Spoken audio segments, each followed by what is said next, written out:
members of the public that are joining us via our live streaming platforms. We are going to discuss about 4 items, which is the decision and reasons for decision on the tariff application by Total Energies Marketing South Africa, Pty Ltd, for its 5 petroleum storage facilities across South Africa for the period 1st January 2023 to 31st December 2025.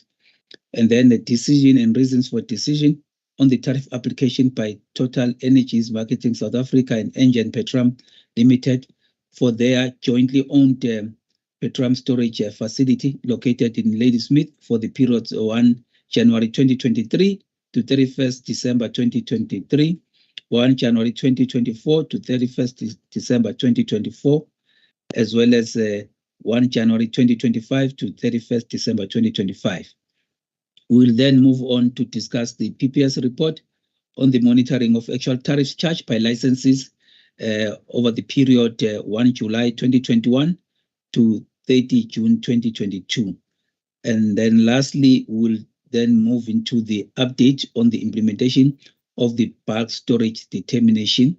That will be the open meeting for all the members of the public to be able to follow.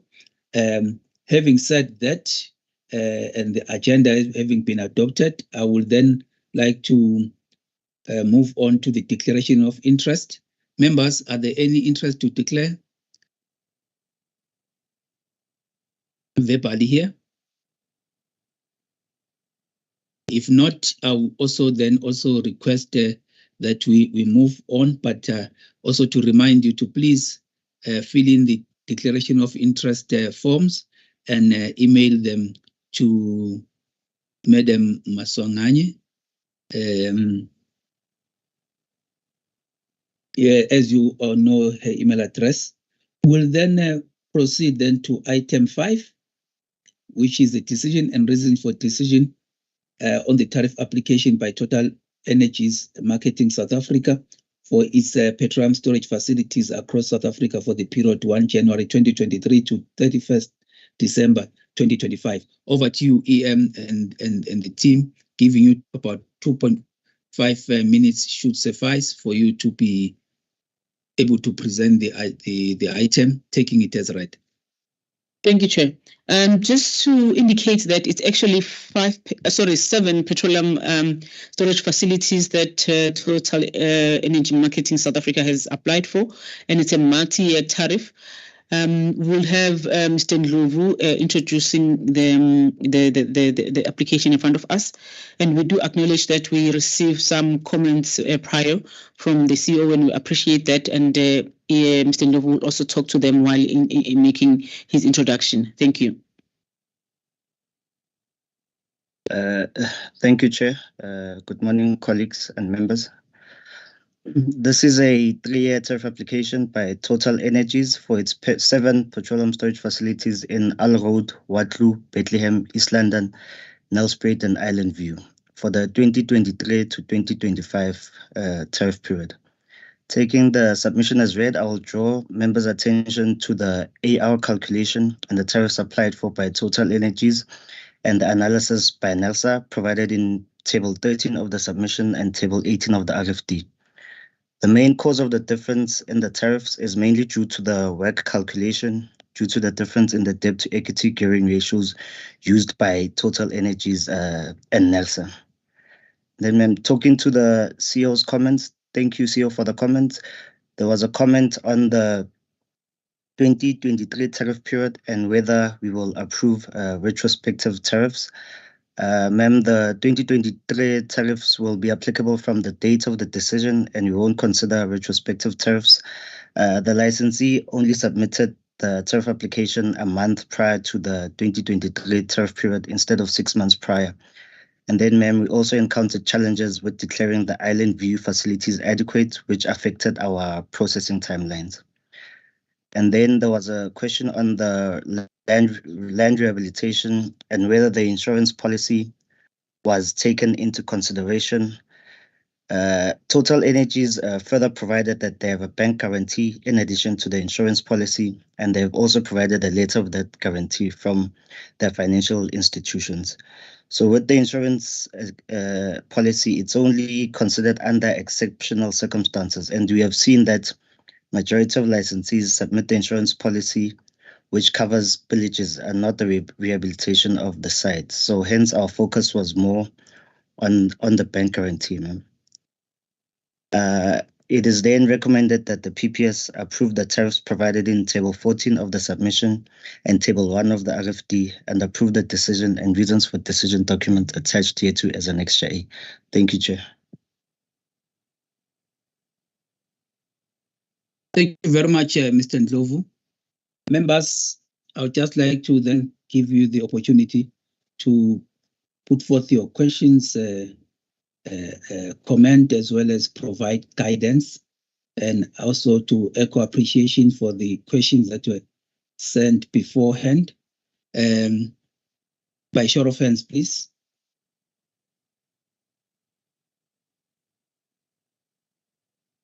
Thank you. Madam Maseti and then Mr. Sbanda. Over to you, Madam Maseti. Thank you, Chairperson. Chairperson, I have about maybe 3 issues for clarification. Let me start off on page 5, table 4. The details for East London tariffs. If you look at the difference that is noted on table 3, the percentage increase for the past 5 years, we have 65% there, 65.2%. But if you look at table 4, the difference is 33%, 33.2%. If I may just get clarification on that difference, because they were all escalated using the CPI. So if you look at the percentage difference of that escalation from 2018 until 2023, I don't understand why there will be a difference in terms of that discrepancy of 33%, whilst we have 65% on table 3. And then moving on, Chairperson, to the methodologies that were used. My understanding is that the IOC methodology was discontinued sometime 2019 or 2020. So I would like to understand whether the calculations that we see here, it means that Total Energies for all of these sites or facilities, it has never applied for tariffs using the new methodology, not the IOC, the standard costing option, whether it never used any other, because it looks like here for all of these years, all that was done was to just escalate it using some of the notional designs that were considered on the IOC. I just want to check whether we never reviewed using a different methodology that we adopted sometime in 2019, 2020, if that can be clarified. And then, Chairperson, also noticing the increase on the AL road. If you look at the AL road for year 2024, the increase in 2025, yes, the increase is very small, but just to understand the increase in the tariffs was the throughput is also going up. And what is the reason for that? Instead of maybe benefiting from the increasing in the throughput and maybe just reducing the cost, the average cost of operation. If that can be clarified, and that's it, Chairperson. I'll come back if okay. Yes, and also just maybe to clarify the big jump in the East London tariffs. I think the jump is quite huge there for East London. If you look at what was the tariff in 2018 and what it is right now. Thank you, Chairperson. Thank you very much, Madam Massetti. Over to you, Mr. Sibanda, sir. Thank you, Chairperson, and the team as well. Let me start off on page 2 of 40. The background information. If you look at the license numbers, so that first license, the Alroad Depot, it's got the same license number as the Mpumalanga, Nelspruit Mpumalanga Depot. And then the next one, the Watlu, also has the same license number as the Island View Site 2. Colleagues can maybe look into that. And then on page 3, if you could just maybe complete that last sentence. I think it should be sorry, Chair, there's some interference. Paragraph 5, that last sentence is incomplete. I think it's supposed to be broad-based Black economic empowerment contributor. That can be completed. And then on page 4, please, if you could just indicate the IVT Site 2. It's just written as IVT Site. I think it's supposed to be Site 2 on all the tables, actually. If you can just correct that. And then on table 3, so in paragraph 11, so we have a statement there that says the high percentage increase in the tariffs is due to the different methodologies applied. Now, one of the reasons why we changed the previous methodology to the current one is because it yielded higher tariffs compared to the current methodology. And even during the piloting of the new methodology, we noted that the new methodology actually yielded lower tariffs. Now, I'm a bit concerned that now we're saying that those percentage increases, the high percentage increases, also as noted by Ms. Massetti, are due to the different methodologies applied. If maybe that can be clarified, please, as to why that is the case. And then on table 4, the escalation by the CPI, if you could please just probably indicate the actual CPI value or index that was used for the escalations in all the different years indicated.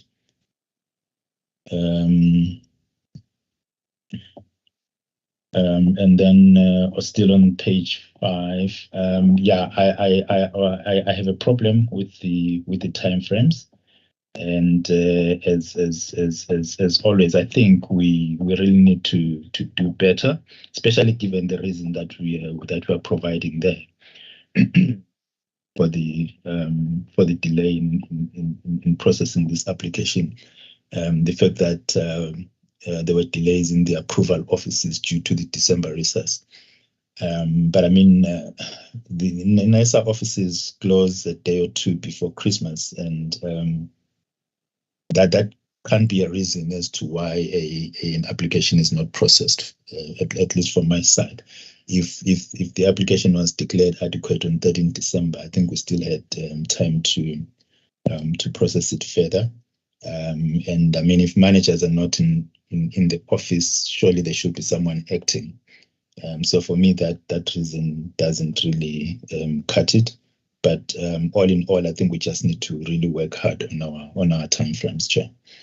And then on page 10, regarding the volumes, there's a statement that the throughput volumes for the last 5 months of the 22-23 financial year were not available at the time of the tariff application. So I wanted to check whether this, whether that information has been is now available and was taken into account in our analysis of the volume projections, because much time has lapsed since the application was submitted. And then in terms of the efficiency analysis on page 11, I was just wondering why the comparison is at a total capacity 10 instead of individual storage tanks, because we are considering these applications individually. So why are we doing an efficiency analysis that looks at the total capacity 10 for all the tanks instead of looking at individual tanks?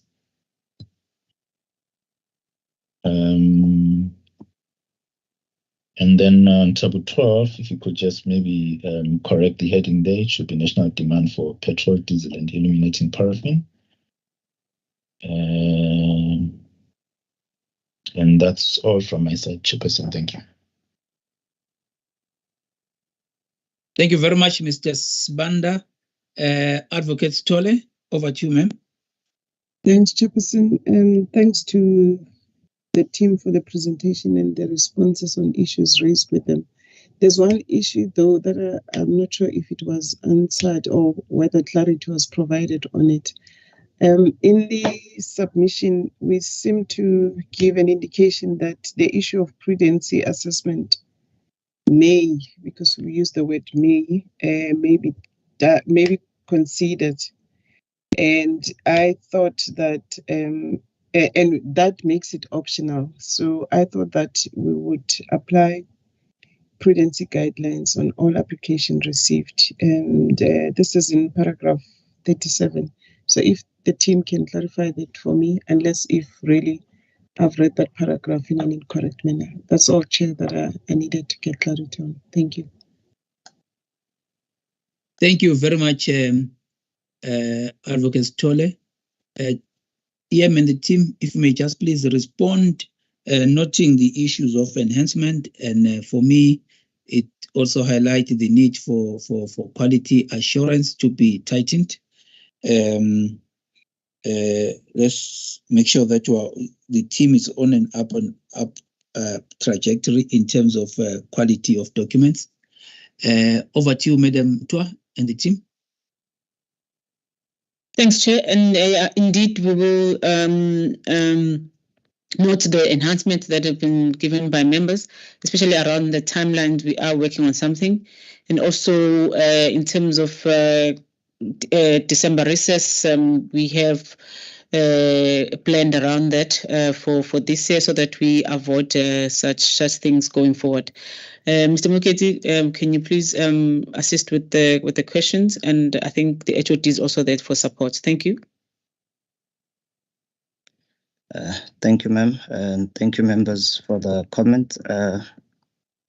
Going to Ms. Maseti's comments on the difference in the values on table 3 versus the values in table 4, specifically the East London. So here, Ms. Maseti, on table 3, we were comparing the 2018 tariffs versus the 2023 tariffs that were applied for by Total Energies. So that made these percentage difference when you consider a 4-year gap in the, or 4 or 5 year gap in the tariff periods. That was the reason for the increase in the high increases in the values.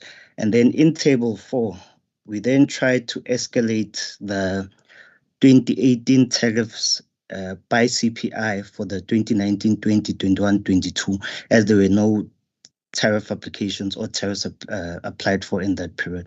So with us escalating those tariffs, that then in a way decreased the differences in the tariffs that was applied for in 2023 versus the 2023 CPI escalation. So that's the main reasons for the difference in the tariffs in Table 3 versus the difference in the tariffs in Table 4. And then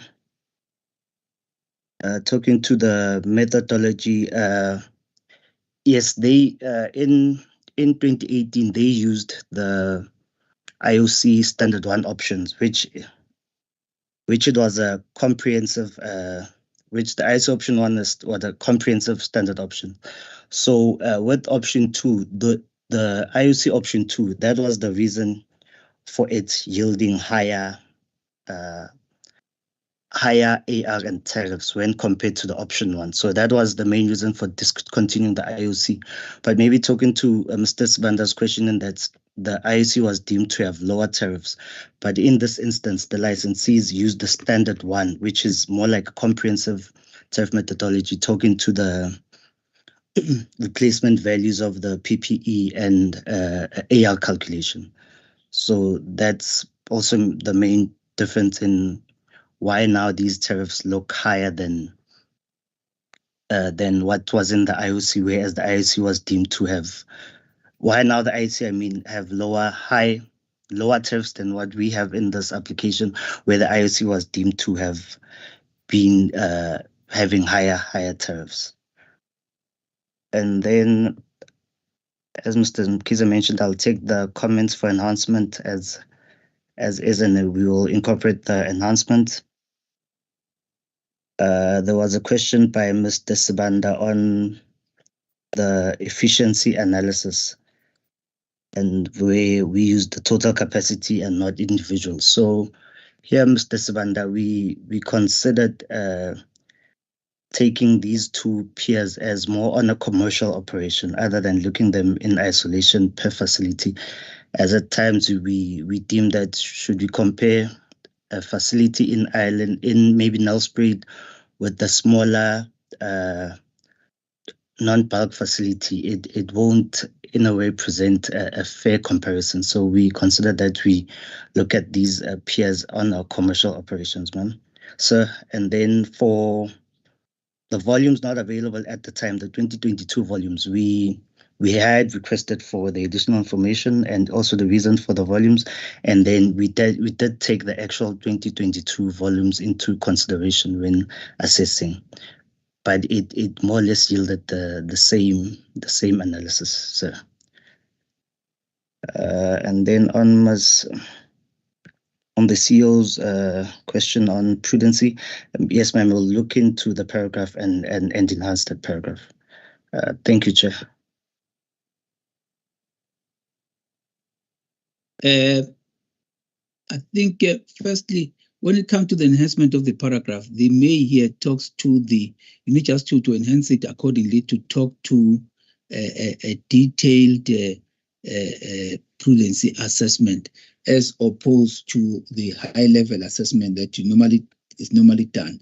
That is when then the team zooms in to look at prudency in detail, like you have done with the case of Transnet, as we are doing also with regard to Sunrise Energy. I think it's important just to mention that. And then when it comes to, if you can also look at the chat there, so you can also respond to the issues that were raised on the chat.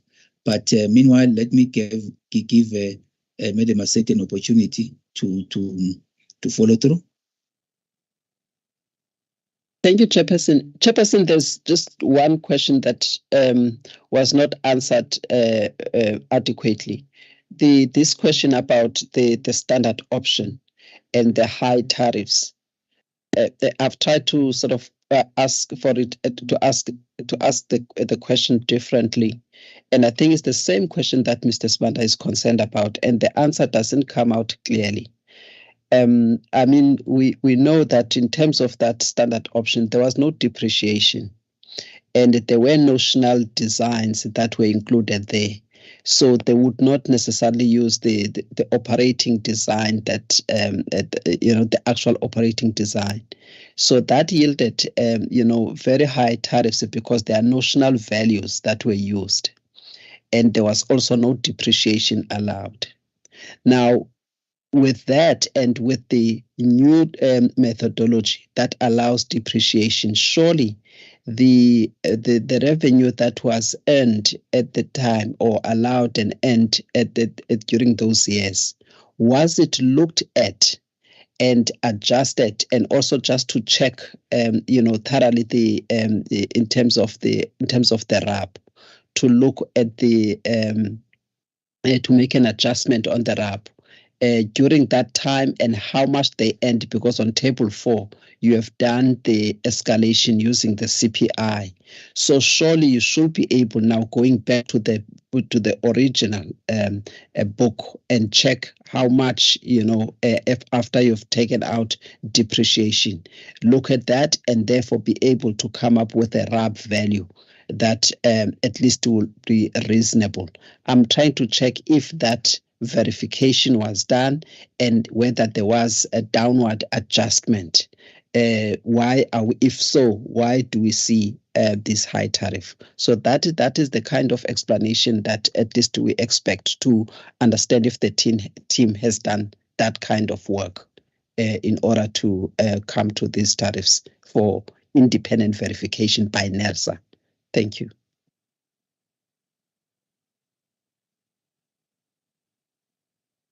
Thank you. Then, if you may respond, Mr. Mugesi Ndlovu, as well as Mr. Martin Untit, if you'll just come in with regard to the license numbers. Over to you, sirs. Good morning, Chair and members. In terms of the licensing numbers, correct, Mr. Sibanda, during the legacy system, the licensing system and the migration to the new LMS, there was a period of manual operations and conversion. And in that process, there was 14 facilities applied for, of which some was then deemed not licensable. And in the process, there was a duplication or reallocation of numbers. This has been corrected, in my view, and communicated to Total previously. So I will provide that updated list or the corrected list to the PPT team too. That I'm not sure if it's the new people or at Total or what, but it was corrected. There is the /1/2 is where the problem came, and that has been corrected. We will provide it to PPT and the members.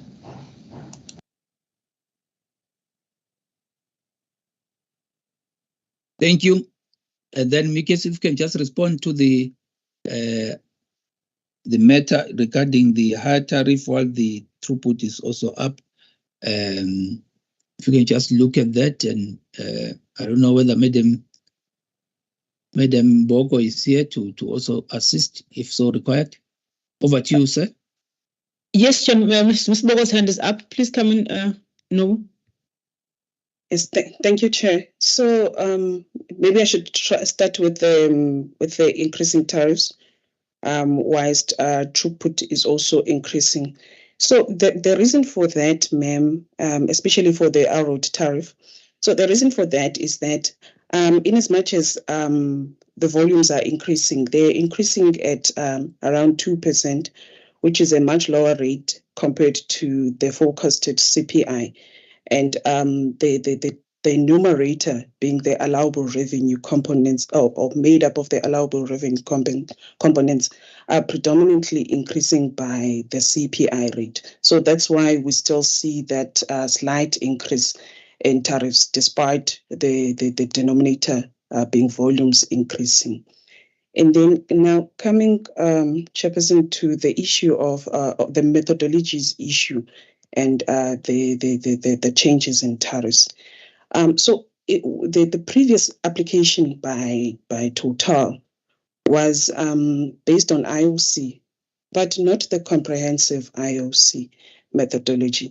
So they used options, the standard costing options that were incorporated into that IOC methodology. Option 1, which was used by Total at the time, only required licensees to just indicate their operational capacity. And then the tariffs would then be determined based on the notional values that were determined at the time. So it is difficult for us to then open it up and say what is depreciation compared to what we have now. And then now also expanding to the issue of the IOC methodology having been understood to come up with tariffs that are much higher. So that reference is based on what's happening predominantly. So I'll ask members to just look at Table 5, which escalates the 2018 tariffs by CPI, compared to the tariffs before members now for approval. If you look at the overall impact, most tariffs are much lower than the tariffs that would have been determined based on that would have been escalated by CPI based on that option 1 of the IOC methodology. So that comment was based on what is predominantly being observed based on application of the two methodologies. So we do take into account that there are anomalies like the East London facility there, where tariffs are still are higher in the TOC methodology as opposed to the IOC methodology. So that's what I also wanted to explain, that it actually advantaged some facilities and not other facilities. But then if you look at the overall picture, it was more like the tariffs are higher. The fact is the tariffs were higher in the IOC methodology than they are using the current methodology, which has the TOC asset valuation method. Thank you, Chair.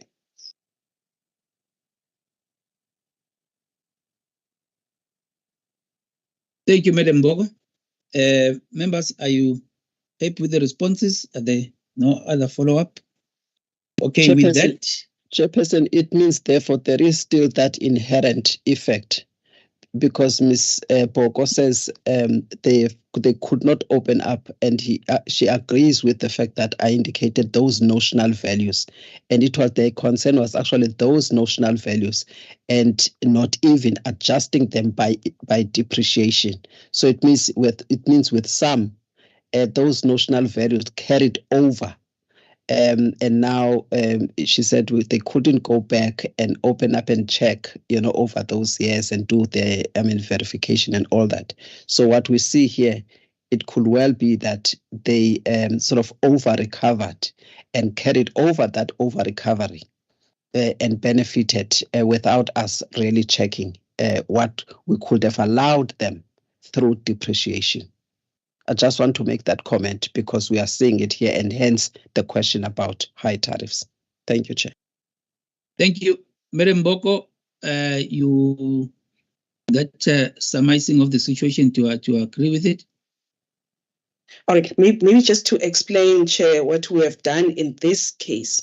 So in this case, ma'am, we used for asset valuation method of the TOC, we use the actual or the original cost of constructing the facility. So we do not go back to, we do not consider whatever the asset base was as starting regulatory asset base. We use the original cost and then index it over the years, also depreciated per the TOC requirements. So that's what we've done to make sure that it does not continue even to the tariffs before the members now.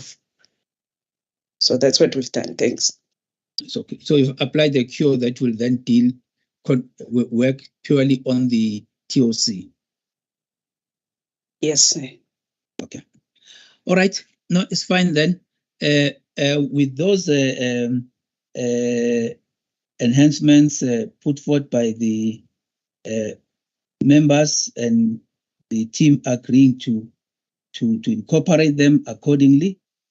We just like to take you to the recommendation, which is for the Petroleum Pipeline Subcommittee to approve the tariffs applied for by Total Energies for its 7 petroleum storage facilities provided in Table 14 below, which is R Road 2023 is 20.49 cents per liter, 2024 20.59 cents per liter, and then 2025 20.60 cents per liter.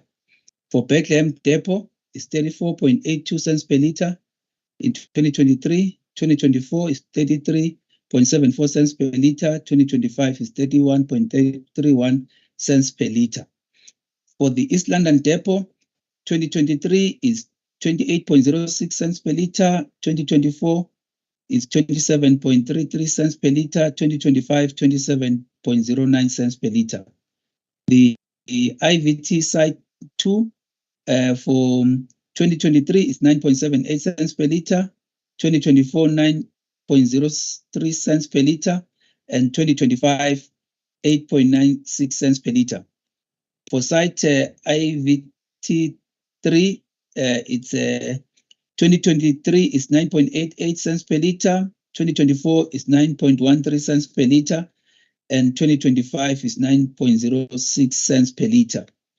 For the Nelspruit Depot, 2023 is 31.76 cents per liter, 2024 29.68 cents per liter, and 2025 27.01 cents per liter. And lastly, the Waterloo Depot for 2023 is 11.55 cents per liter, 2024 10.14 cents per liter, and 2025 is 10.15 cents per liter. The PPS is also requested to approve the decision and reasons for decision document, which is attached as Annexure A, with the enhancement being incorporated. With that, members, I would like to see by show of hands if you support this recommendation.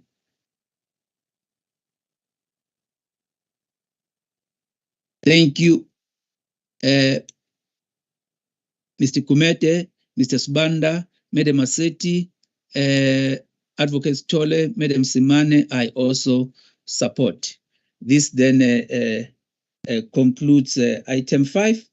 And now we're moving on to item 6, which is also a tariff application by Total Energies Marketing South Africa, Pty Ltd, and Engen Petroleum Limited for their jointly owned petroleum storage facility located in Ladysmith for the period 1 January 2023, stretching over a 3-year period to 30 December 2025. Over to you, Madam Bogo and your team. Chair, Mr. Yokwana will assist in presenting this. Thank you.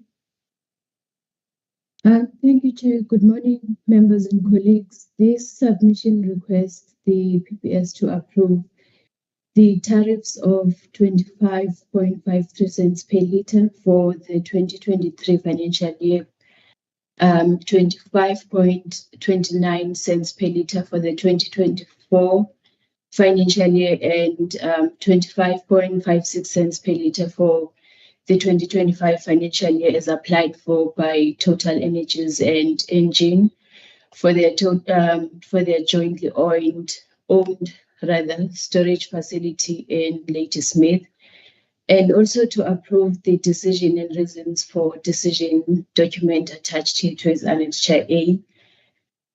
The tariffs applied for by the applicants for specifically the 2024 and 2025 financial years show decreases of 1.69% and 0.5% respectively. And this is due to higher volume projections for these periods by the applicants when compared to the preceding years.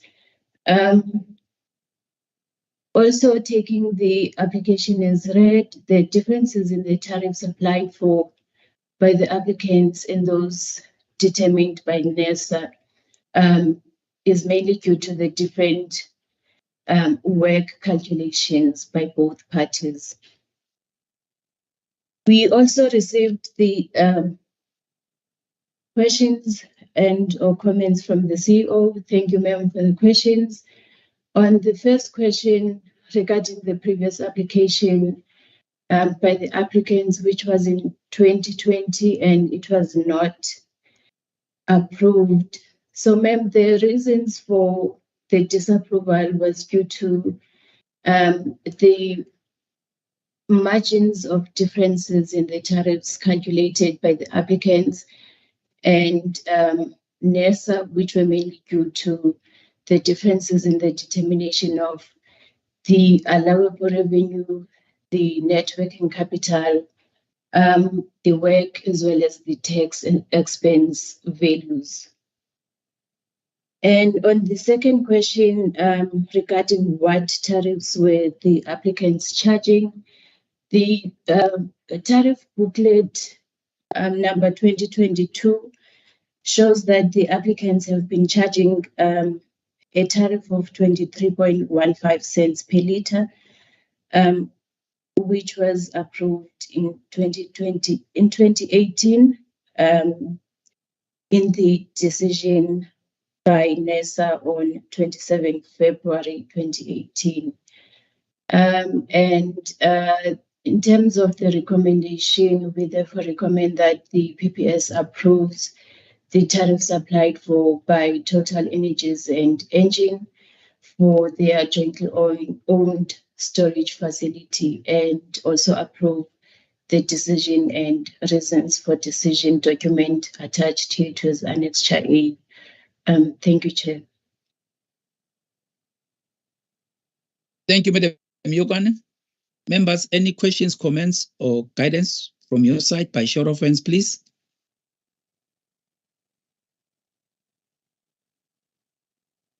I see no hands.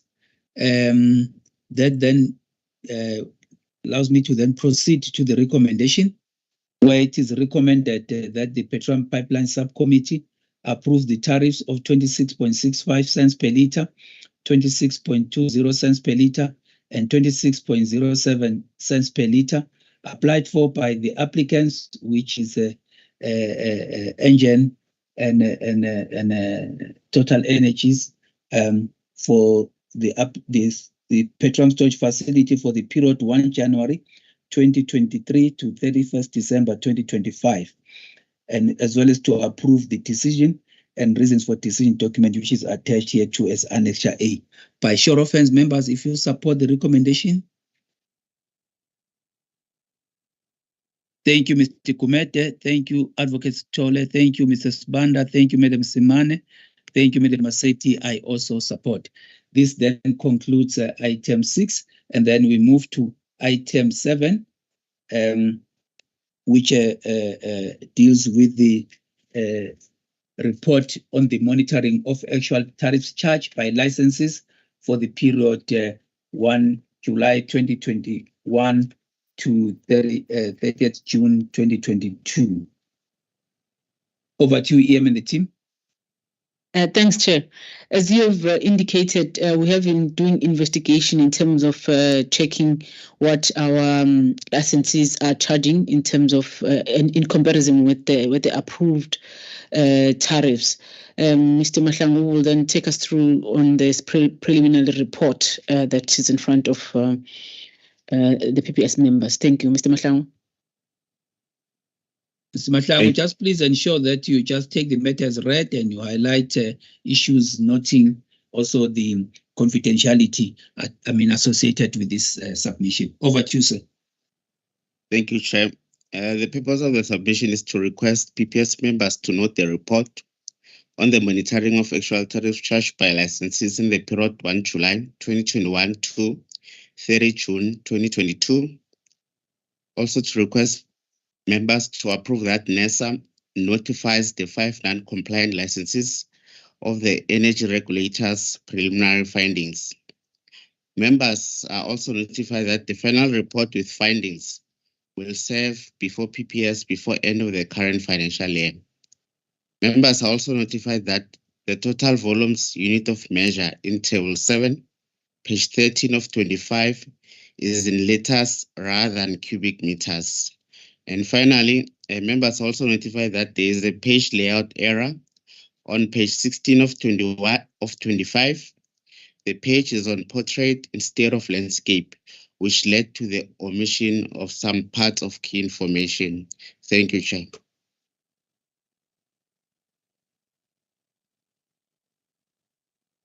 Thank you. Over to members, if you've got any questions, comments, or guidance on this matter. Thank you, Madam Massetti. Thank you, Chairperson, for the opportunity. Chairperson, I was a bit confused about the purpose of this report. What is it that we went out there to do?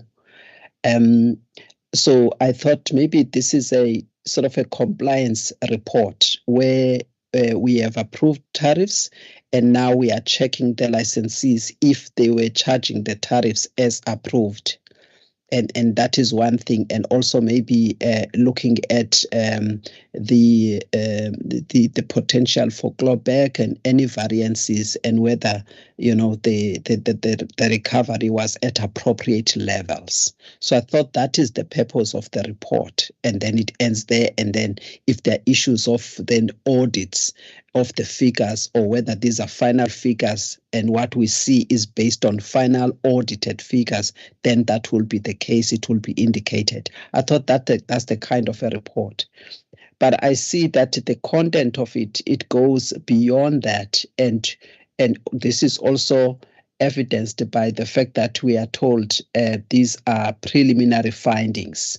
And I don't understand then how we are going to decide on the issue of whether or not there is compliance by the licensees, given the context that I've just explained. That's the first thing, so that then we are comfortable that there is compliance, and whether there's indications of shortfalls or over recovery, or whether there's indications of any clawback once then they are audited figures. I'm not getting that quite clearly. Now, it seems this entails some investigation of some sort now.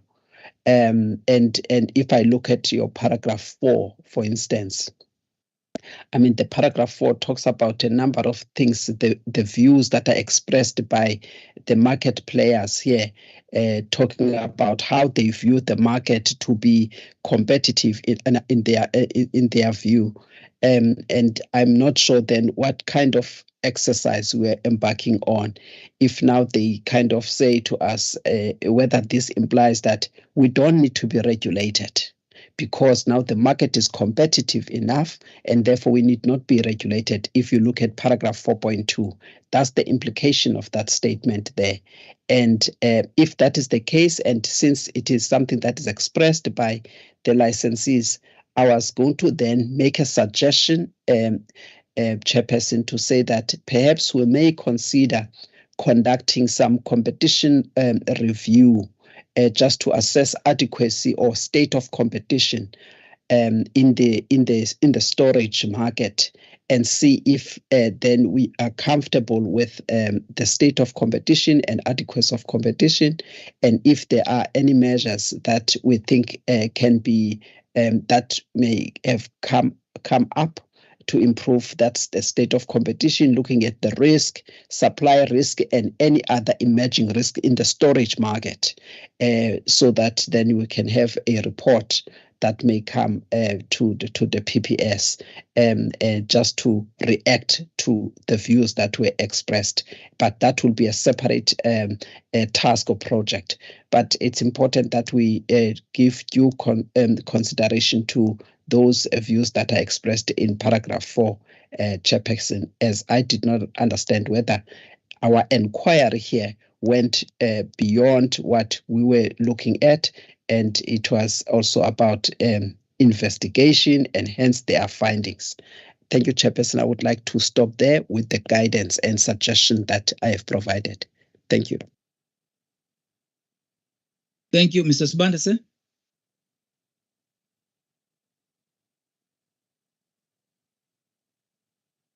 Thank you, Chair.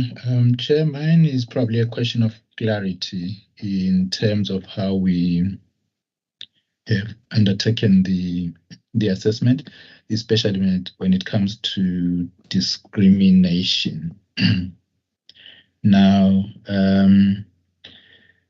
so if you look, for instance, at sorry, I think it's Estron and BTT,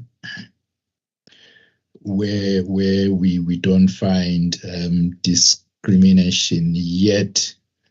You see that there are different volumes, yet the same tariff is charged. But when it comes to Total Energies and Transnet, we make a finding that they charge the same tariff regardless of volumes. Maybe if I can be clarified on that issue, Chairperson. I was trying to see whether we were consistent in our assessment and looked at the same issues or factors. And then maybe just a small correction or suggestion when it comes to sorry, I think it's paragraph 5.25.3 on page 12, where we say that the rates are agreed following bilateral commercial negotiations with industry peers and subject to volume commitments. I think perhaps we should just change that term peers, because peers are competitors, and there can't be commercial negotiations regarding rates amongst peers.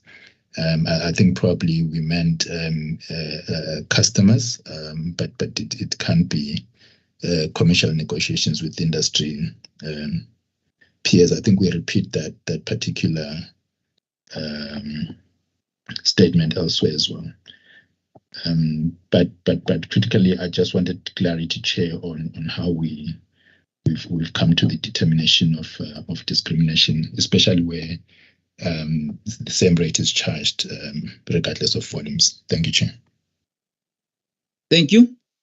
Tim, if you may just respond, the issue of amongst peers, just correct that, because you talk to customers. So it's between the licensee and its customers, dealing with the respective licenses. So let's just make that one very clear, and then you may then respond to the two issues that are raised. One from Madam Massetti, and then in fact it's two if you look at what this is about, the intention or the objective, as well as Mr. Sbanda's one on the tariff for different volumes, or same tariff regardless of volume.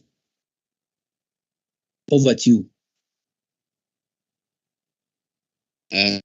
Thank you, Chair.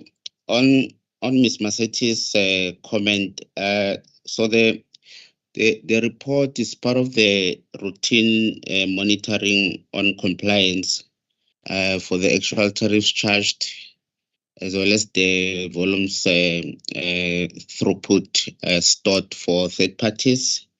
So preliminary findings are then made based on the responses that from the information that is solicited from the licensees. Then an assessment is then made. Licenses will then be notified of those preliminary findings, and from then on, final findings are then made. So in terms of the clawback mechanism, it's catered for through the regulatory financial reports. That's where the clawback mechanism it's catered for. And I also note the enhancement on paragraph 4. We'll look into it, including the suggestion for the competition review.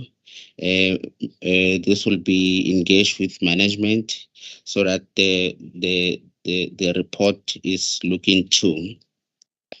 With respect to the comments from Mr. Sibanda, the basis of the determination on discrimination, mainly if a licensee has more than one third party, and then there are different, or maybe there's a variation in the volume throughput, and different tariffs are charged. We usually request licensees to submit differentiation factors for approval by the energy regulator. So in the absence of those prior differentiation factors, so that they can be looked into objectively, a determination is then made in terms of Section 21 that the tariffs charged, there's a discrimination on those bases. And I've also noted your enhancement, Mr. Sibanda, on paragraph 5.2.3. The paragraph will be amended. I'll allow management if there's any further input to add. I think before maybe management comes in, I think it's important. I thought maybe Madam was going to come in and talk to the issue of saying that you'll appreciate the members that for a long time until recently, this kind of monitoring was not done. So this is actually just to monitor and see what the tariff set vis-a-vis what is actually charged, and then to look at what are the compliance issues, particularly the one on discrimination, as well as charging what is not above the tariffs determined by NERSA. And in that regard, it's also to say, look at other regulatory issues. We cannot just find some information there and just not pay attention to it in terms of improving our regulatory efficiency and effectiveness. Part of the effectiveness part deals with the issue of relevance, to say, let's look at it from the point of view of relevance. Maybe the issue of maybe the terminology we need to revisit in terms of maybe preliminary findings and as if you are conducting a kind of an investigation like you would do in where maybe there is a dispute that or I would say there's a complaint. It's not in the same vein. Maybe I would like to hear from your side, Madam Maseti, what you propose. And then when it comes to the issue of the competition review, I remain of the view that this is a sentiment that has been echoed, and one also expects such to some extent if you are regulated. But whilst paying attention to that as part of what I would say something that we encounter in the process of doing this work. This, for me, should be done under the logistics. There is a project that we have sanctioned. It has been sanctioned within the division, which will soon maybe come before. Will soon come before this committee, looking at the logistics.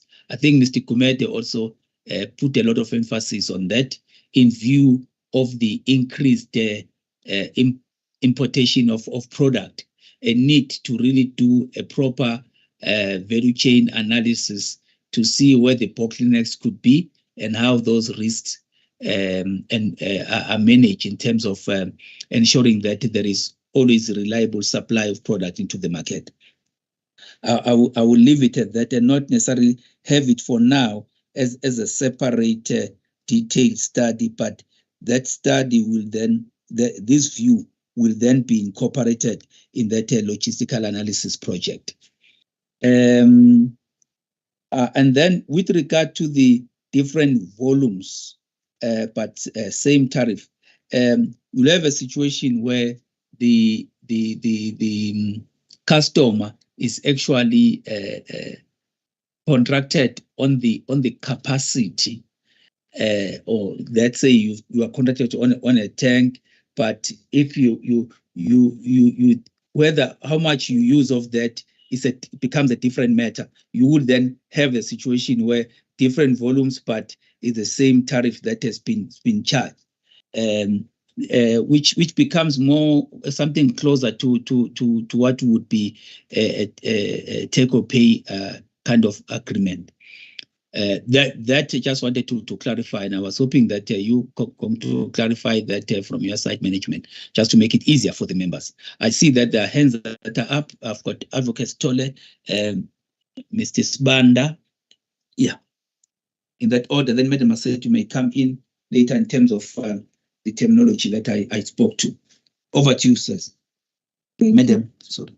Thanks, Chairperson, and to the presenter. Chair, mine is a different point of clarity, which is whether do we intend to publish or post these tariffs on our website, obviously excluding what will be deemed to be confidential and also information that may be deemed not to be relevant to be published. Is that the intention, or we have not thought of that, such that we end up with a booklet on the PPR tariffs? Thanks, Chair. Thank you there, Advocate. I think on this one, because the actual tariff will not be published in any event, what is published are the approved tariffs. So those tariffs, we already published them. Maybe just to provide a quick response. So can just move on then to Mr. Sibanda. Over to you, sir. Thank you, Chair. Just a quick follow-up. So yes, so in some of these instances, it's indicated that there are contractual issues that give rise to the different tariffs. And so my question is, why then would, say, for instance, a take or pay agreement, or rather discrimination based on a take or pay agreement be problematic? Or is it the issue that there is no authorization or permission for that discrimination? Because, for instance, if you look at I think I mentioned BTT, that there are different tariffs for its customers, but we didn't find discrimination. Whereas the next licensee, they charge different tariffs for different customers, and there is discrimination. Or does it mean that BTT has authorization or permission and submitted the factors to consider for them to be able to discriminate? Just that clarity, Chair. Thank you. Thank you. Please provide the response. Then Mr. Kumete, maybe before then Mr. Kumete. Chairperson, good morning to you, members and colleagues. For me, it's just it's not questions, Chair. It's just enhancements. Can I request that that in terms of the tables, if we can indicate the tariffs and indicate the product which is being transported or being stored. For instance, when one looks at say Sunrise and this customer, almost mentioned the name there, and his customer, it may look like it may send a very incorrect message, which in fact is just because of the product which is in tank. And also, if maybe we could also indicate if a tank is a coastal tank versus an inland tank, so that at least one could then get some kind of a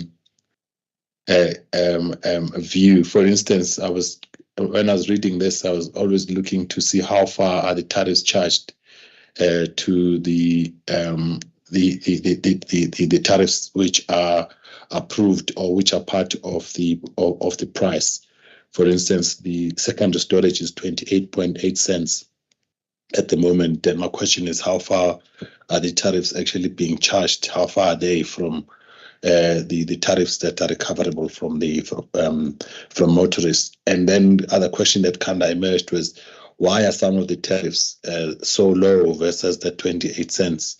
But in my mind, it says, well, because they are coastal tanks. So, but it would be useful if that is indicated as just as a form of value add. Thanks, Chair. Thank you very much. That input is appreciated. So the team, please incorporate that in the next report to make sure that this report has got a lot of value add in this regard. May I just respond then to the issue that was raised by Mr. Sibanda? Thank you, Chair. The second view expressed by Mr. Sibanda is correct that prior authorization or approval for differentiation factors in terms of Section 21 is vested upon the energy regulator to provide that approval to a licensee when they discriminate on the basis of the factors highlighted. So the discrepancy that might have occurred between Astron and PTT will be looked into so that there's alignment in the assessment. And then thank you, Mr. Kumete, on the enhancements. So the information is already available. We'll just edit on the tables. Thank you. Madam Twa, anything to add? No, thanks. I was just typing on the chat. I just want to indicate that in our discussion with the team, we did say that we have received this information in the past few years. So now we need to then consolidate and make a report on detailed analysis of what has come out. So as the concern by members has been raised, then that report will then seek to address all those in terms of what has been the information that has been received in the past few years. Thank you, sir. Thanks. I think it's also important to mention to members that, as I said, that until recently, this was not done, and then this was initiated so that we can fully implement as part of the full implementation of our legislation, as well as ensuring that there is compliance. So also getting prior approval on the basis for the discriminations is also part of what will be followed up as part of this process to make sure that that is acquired prior from the regulator. Let me just leave it at that, and I take your hand, Madam Massetti, so you can just close on this matter. Thank you, Chairperson, with the invitation that you provided earlier. Chairperson, I think it's important that we are decisive about our own assessment of whether or not there is compliance. So the preliminary findings, as if there's going to be some further inquiry, I think that might not be helpful. So if we checked each licensee and checked whether the licensee complied with the prices that we have approved, so be it. Let us just look at that in terms of whether they charge at that price or below that price first. And then secondly, check if the licensees did not violate Section 21 in terms of differential pricing when it charged the tariffs to their customers. So that will be the second thing, Chairperson, that will come out. And that report then must also just look into what was projected or approved and whether then they have achieved the volumes and also achieved the tariffs that they indicated, which were approved by the energy regulator. This report, again, Chairperson, it includes other licensees, and I wasn't so sure. Hence, there was that confusion that was raised by Mr. Simanda, as if we are comparing the tariffs charged by different licensees as opposed to comparing the tariff charged by individual licensee to its own customers. So if the intention, we also want to check like just competitive prices across licensees, maybe we can have a sort of a different approach to that, Chair, just to see how licensees in a particular geographic area are charging their customers, and compare other dimensions as well, so that there's a context to how much they are charging. Then in that way, we're just comparing your competitive pricing and also how other licensees employ efficiencies and all of that. So maybe that's what we can actually do, maybe as a separate report as opposed to this one. Lastly, Chairperson, if we can avoid preliminary findings, let us be decisive. And if we do this compliance report based on audited figures, then we can decide whether we would bring it at the end of the financial year or when audited figures are available. That will be my suggestion, Chairperson, going forward. Thank you. Thank you. And thanks for that input, Madam Massetti. As I indicated that how recent this exercise was commenced with, hence we're looking at individual licenses and their customers. Then we will then move to the next step, which also will be, as indicated, we'll look at a separate report that then also considers the situation across licenses. But for now, this is where the report is, and I think that it suffices then that here we talk of the findings, and we are very clear with regard to audited versus non-audited figures. So, EM, I think with your team, it is clear in terms of the way forward. Then this will take us to the recommendation, which is under 13.1, where it says that taking due cognizance of all the comments, guidance provided in this meeting, as well as the questions and responses thereto, it is recommended then that the PPS notes the report on the monitoring of actual tariffs charged by licenses in the period 1 July 2021 to 30 June 2022, and approves that NERSA notifies the following 5 non-compliant licenses of the energy regulator's findings: Back and Cape Terminals Pty Ltd, SA Tank Terminals Pty Ltd, Shell Downstream South Africa Pty Ltd, Total Energies Marketing South Africa Pty Ltd, and Transnet SOC Limited. By show of hands, members, to support the recommendation. Thank you. Mr. Sibanda, Madam Massetti, Mr. Kumete, Advocate Tole, Madam Simane, I also support this. Then concludes item 7. We'll then move to item 8, which is an update on the implementation of the bulk storage determination. As I indicated, to talk to the take the matters read and talk to the key aspect. If there are any matters that are of governance matter nature, we will then deal with them in a closed meeting. Over to you, EM and the team. Thank you.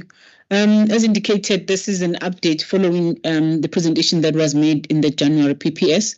We just updating the members on the work that's been done so far, and the intention on work that's going to be continued from now on. Mr. Lukela, can you please come in with the short introduction? Thank you. Thank you, Chair, and good morning to everyone. I'll just provide update on 2 areas. One, we'll start with the DMRE engagement. In the submission, it's indicated that a meeting with DMRE was scheduled for 21 July 2023, and I would just like to apologize. It's in some parts of the application, it's indicated as 21 June. It's 21 July, and we can.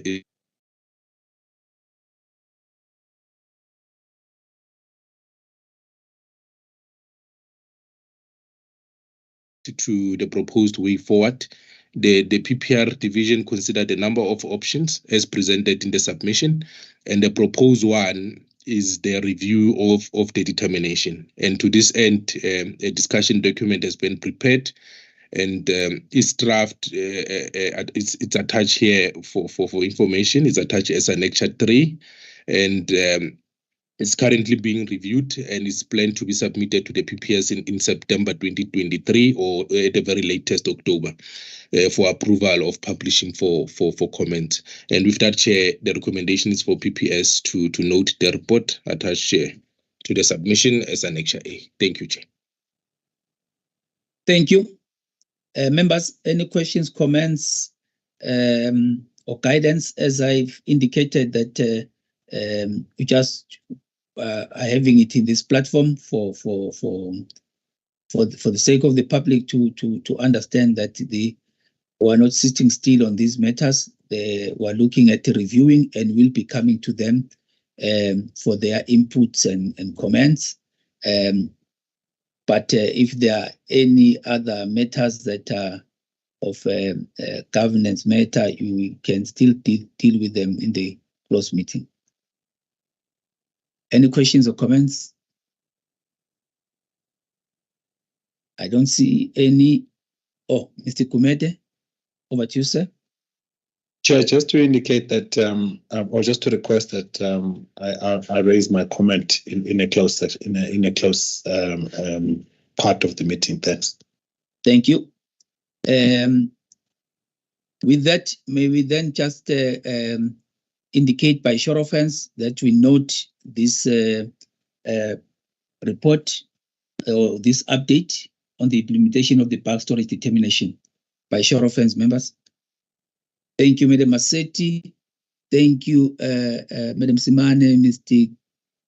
Advocate Tole, Mr. Sbanda, and Mr. Kumede, myself as well.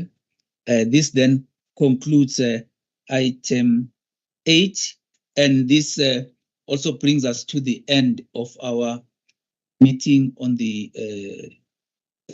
part that is open for the public to join.